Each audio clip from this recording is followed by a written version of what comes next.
আমি কিন্তু আজ সকালে একটা ভিডিও বানিয়ে জানিয়ে দিয়েছিলাম যে অন্নপূর্ণা যোজনার কিন্তু স্ট্যাটাস চেক করা যাচ্ছে, আর কারা কারা টাকা পাবেন 1 তারিখে, কারা টাকা পাবেন না, সমস্ত কিছু কিন্তু আজকের এই সকালের ভিডিওটা আমি জানিয়ে দিয়েছিলাম।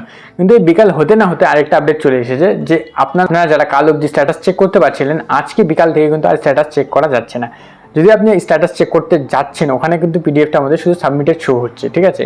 আগে যাই থাকুক না কেন, অ্যাপ্রুভ বা প্রসিড, ঠিক আছে, যাই থাকুক না কেন, বর্তমানে কিন্তু ওখানে অ্যাপ্লিকেশনে আপনাকে শুধু সাবমিটেডই শো করছে। আমি আপনাকে লাইভ দেখিয়ে দিব। আর এটার অর্থ কি, এটার অর্থ কি কেউই টাকা পাবেন না, সমস্ত কিছু আজকের এই ভিডিওতে বিস্তারিতভাবে আলোচনা করবো। তাই চ্যানেলটিকে অবশ্যই সাবস্ক্রাইব করে রাখবেন এই ধরনের আপডেট জানার জন্য। আর আপনার যদি মনে কোনো ডাউট থেকে থাকে তো নিচে কমেন্ট করে অবশ্যই জানাবেন।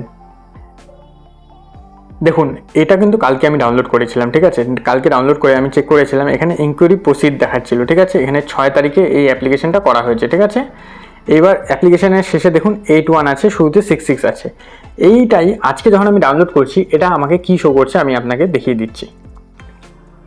দেখুন, এটা কিন্তু সেম অ্যাপ্লিকেশনটা, এখানে আপনি দেখতে পারবেন, এই যে লাস্টে 81 আছে, শুরুতে যে 6 দিয়ে শুরু হচ্ছে, সেম কিন্তু, ঠিক আছে।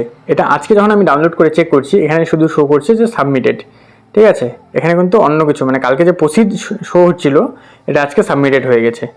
সেম ব্যক্তির আপনি দেখতে পারেন, এই যে 6 তারিখে একই টাইমে এটা করা হয়েছিল, ঠিক আছে। এটা কেন হয়েছে, কিসের জন্য, এটা কি টাকা পাবেন না নাকি কি ব্যাপার, সমস্ত কিছু আপনাকে বলে দিচ্ছি। দেখুন, কালকে যখন এই সমস্ত কিছু স্ট্যাটাস দেখানো শুরু হয়েছিল, তারপরে কিছু কিছু ভিডিও অফিসে প্রচুর লাইন লেগেছিল, কারণ কাল অলরেডি 27 তারিখ ছিল, আর 3 দিন পরে টাকা ঢোকার কথা ছিল। যাদেরটা শুধু সাবমিটেড শো করছে, তারা চিন্তায় অনেকেই ভিডিও অফিসে লম্বা লাইন দেওয়া শুরু করেছিল। আজকালও সেই সময় এই জিনিসটা ভাবলো যে যদি স্ট্যাটাস শো করা শুরু করে দিই, যাদেরটা কোনো কারণে রিজেক্ট হয়ে যাবে, কোনো কারণে স্যান্ডব্যাক হয়ে যাবে, তারা তো একদম ভিডিও অফিসে ঝামেলা করে দেবে, মানে ভিডিও অফিসে লাইন দেওয়া শুরু করবে আবার।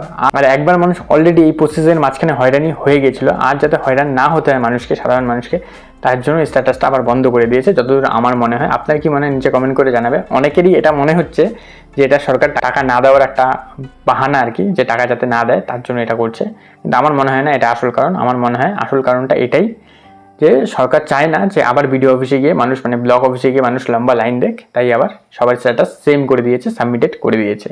এই বিষয়ে যখনই নতুন কোনো আপডেট আসবে, সবার প্রথমে আমি আপনাদের ইনফর্ম করে দেবো। তাই চ্যানেলটিকে অবশ্যই সাবস্ক্রাইব করে রাখবেন।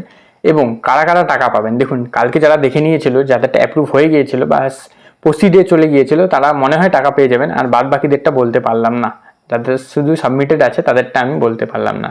যতদূর আমার মনে হয় যাদেরটা প্রসিড হয়েছে এবং যাদেরটা অ্যাকসেপ্ট হয়েছে, তারা 100% টাকা পেয়ে যাবেন। কিন্তু এরকম মানুষ অনেকই কম, সংখ্যায় অনেক কম।